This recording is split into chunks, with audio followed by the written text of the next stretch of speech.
everyone, hope you're doing great. My name's Versco, and today I'm going to be sharing you my experience as a brand new player to the Elder Scrolls Online, and what I thought about the base game's main story quest. It took me about 25 hours to complete the base game story quest, and I got some thoughts and opinions, the good and kind of the bad. I don't know if there's anything that was really unexpected, but I'll go through it, and I'll talk about it, give you my opinion about what I thought about brand new noob's point of view of getting into ESO and completing just a base, like I said, the base game main story quest. So let's dive in and let's talk.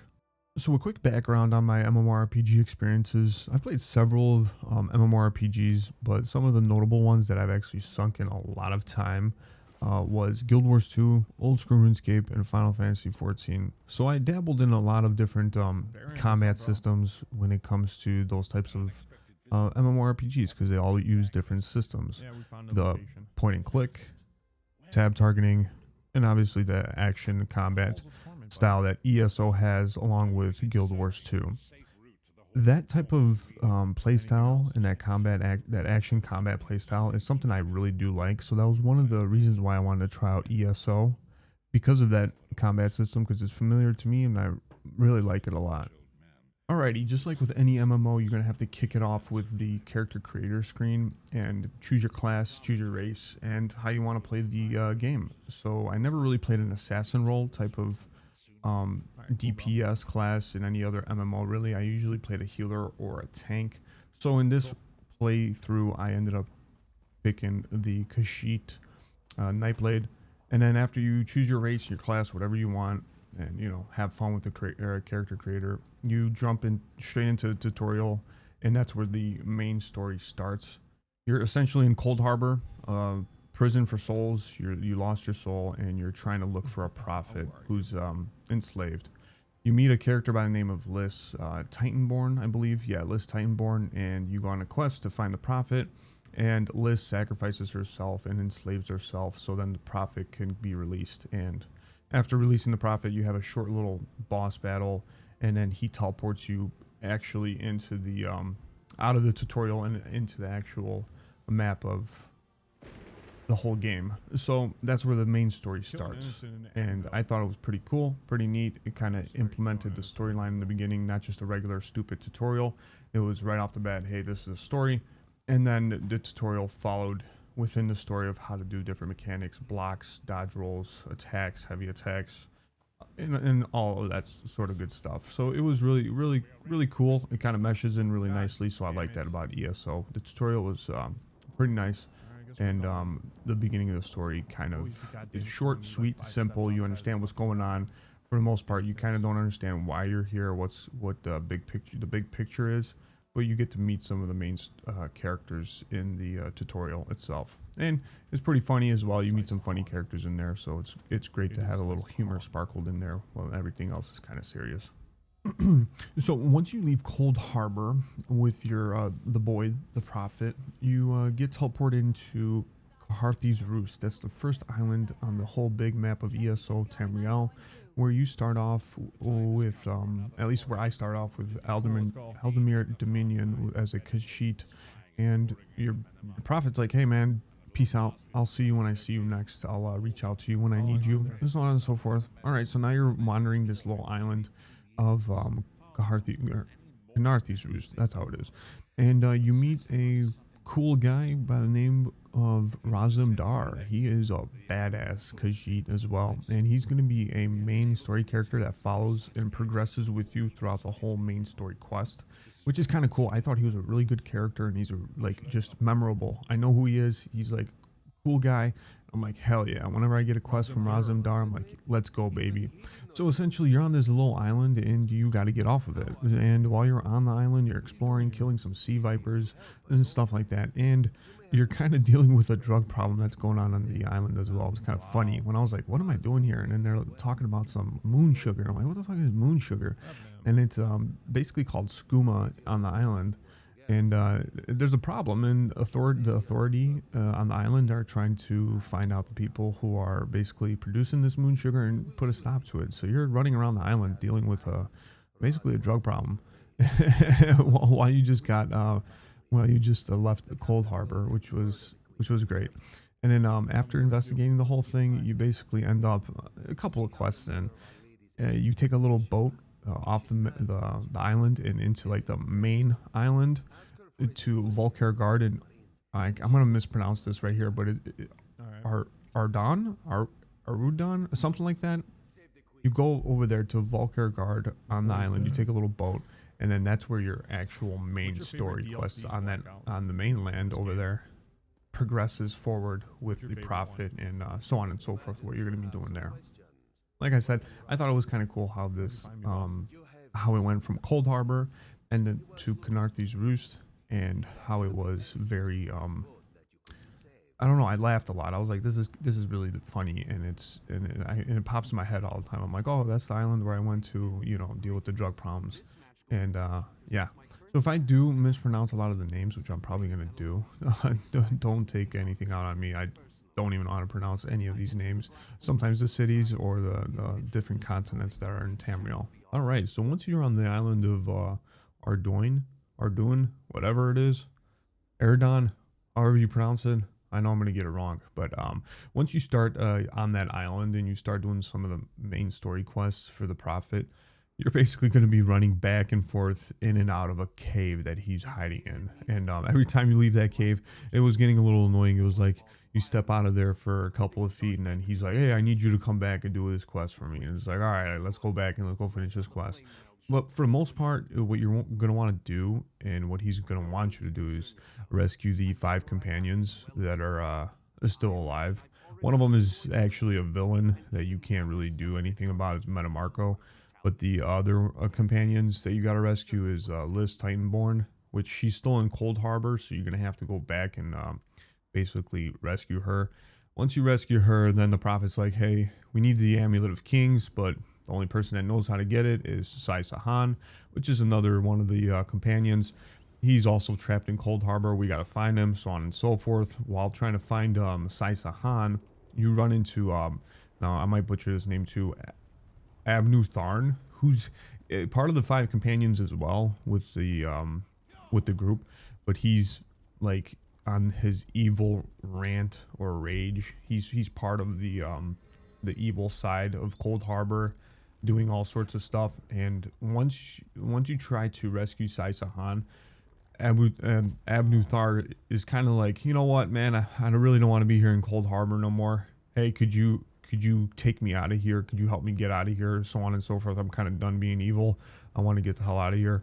So you end up kind of bringing him back out of Coldharbour, and then he's the one who helps you find out where Sai Sahan is imprisoned at in Coldharbour. And then all of you guys go out back into Coldharbour and go rescue Sai Sahan, because he is the one that actually knows where the Amulet of Kings is hidden at, and he's the one who's placed it in a certain location. And he's been getting basically tortured by Metamarco about where the hell this Amulet of Kings is, blah blah blah blah. And you end up saving him, bringing him back, and then you go off on the quest to go and find the Amulet of Kings, which you end up doing that, and you end up getting the Amulet of Kings as Sai Sahan is rescued and brought back out of Coldharbour. All right, the Amulet of Kings, what is it, and kind of like why are we going? So it's basically like one of the strongest relics in the world. It's originally used by Dragonborn emperors to maintain a Dragonfire barrier from the mortal world in Oblivion, so none of the monsters couldn't come in. But because there's no actual true emperor on the throne at the time, that barrier was broken, and that's how Molag Bal was able to come and invade the mortal world. So that's essentially what you're trying to do. You're basically trying to get this amulet, bring it back, and then basically do a ritual to stop Molag Bal. But it only works with someone that has Dragonborn blood in them and sacrifices themselves. So that's essentially the whole plot. After you rescue all the companions, and then you go get that amulet, you're trying to stop Molag Bal by putting them back into Oblivion. So one of the companions out of the 5 companions is Metamarco, who has gone evil, and he is essentially on the evil side and trying to find the Amulet of Kings as well. But he is trying to do something different with the Amulet of Kings. He's trying to get the Amulet of Kings so then he can use it to trap Molag Bal and absorb his essence, so then he could become a Daedric prince. That's his whole plan, master plan, at the end of finding the Amulet of Kings.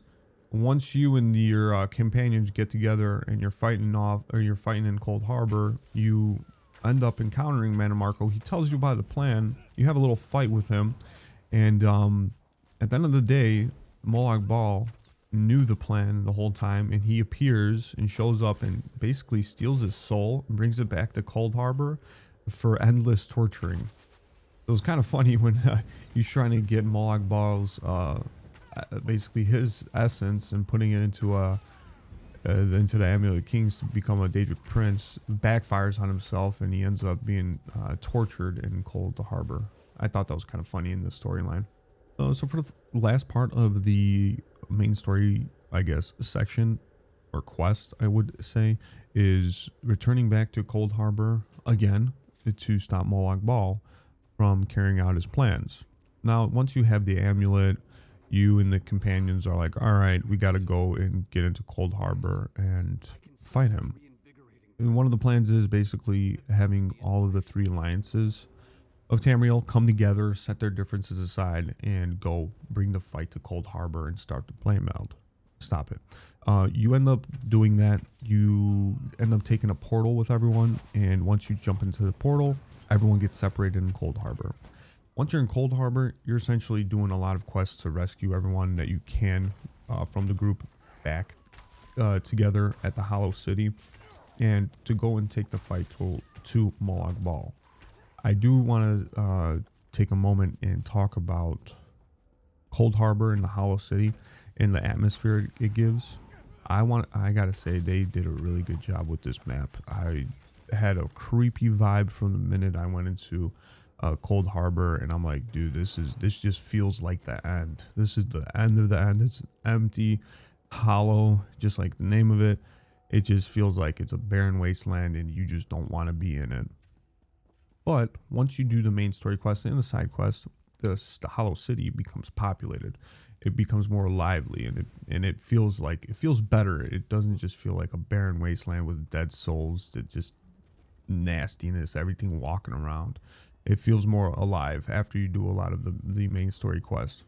Now, back to the main story quest. Once you get your group together again, you take the fight to Molag Bal. You get to Molag Bal, and essentially you find out that the prophet is he used to be a prince, or a former emperor of Tamriel, Varen. He has dragon blood in him, and he's asking you to sacrifice himself for the ritual to kill Molag Bal. You don't have to sacrifice him. You can sacrifice him, Saisahan, and Liss, whichever one you want to choose. But I ended up choosing the prophet, Varen. So I sacrificed him. They do a ritual, and then you go and fight Molag Bal. You're pretty much fighting him in an arena area. I played it. It was pretty simple. It wasn't really hard. None of the content was much challenging. I didn't really level up my skills too much. I didn't really care about my skills until like level 20. I just let all my stats stack up.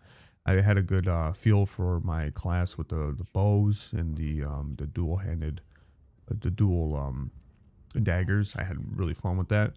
And basically I had the fight with Molag Bal. You don't kill him, you wound him. You wound him like a lot. And basically he subsided until this new update, I think, that's happening for 2025 for the DLC. I think he's coming back, which is a good time to play the storyline right before the new DLCs come out. Now you know, getting a refresher of what happened essentially at the beginning of the game.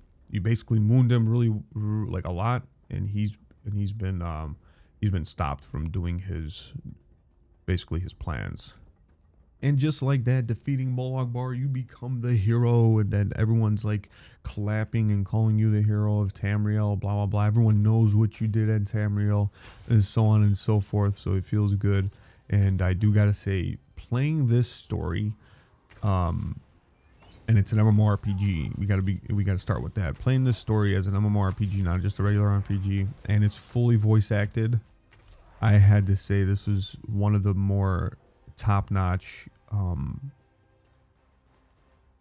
one of the more top-notch storylines that I've played, and I actually enjoyed. It's memorable. I do have to say that it's simple. It's easy to understand what's going on, and you know what's happening.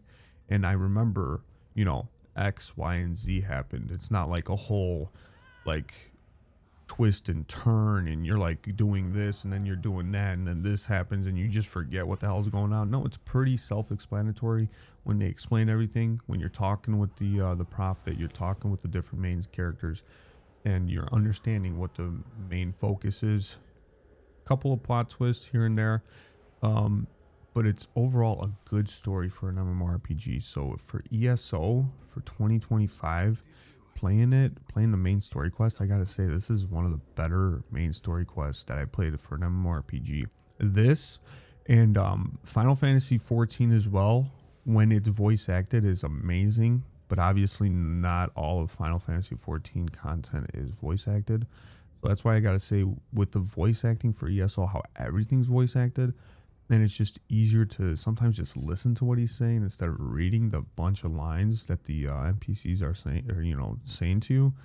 It's just so much better. It's so much convenient, and it just makes life easier and more enjoyable when you're talking to a character and you're like, oh, okay, this is what he kind of sounds like. Okay, now I can understand. Now I know who this is, and it puts a voice to the character, and you don't forget that character. Some of like the main characters like, oh, that's who he is, and then you're like, okay, I like him, I don't like this person, this and that. It just puts it makes everything a lot easier. It makes the story a lot better.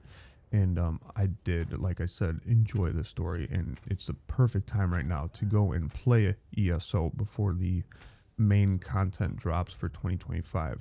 I hope that you guys get to enjoy the story one more time. Those of you who haven't played it, hope you enjoy this story, and let me know what you guys thought about just the main story quest up to that point on ESO. I still got to play all the DLC, all the stuff like that. I'm actually playing currently, going to the next zones, completing it. I got 100% every zone because I'm just that type of person when it comes to MMORPGs. So the storyline so far in the next zone has been awesome. I've been having a lot of fun, and let me know what you guys thought of the video. What do you guys think about the main story quests? And are you guys looking forward to the 2025 DLC content drop? What do you think about the Wurzling Wall and the new DLC model that ZeniMax is adding to ESO? Please let me know in the comments below. I'll be glad to read it and respond to it. Thank you guys for watching.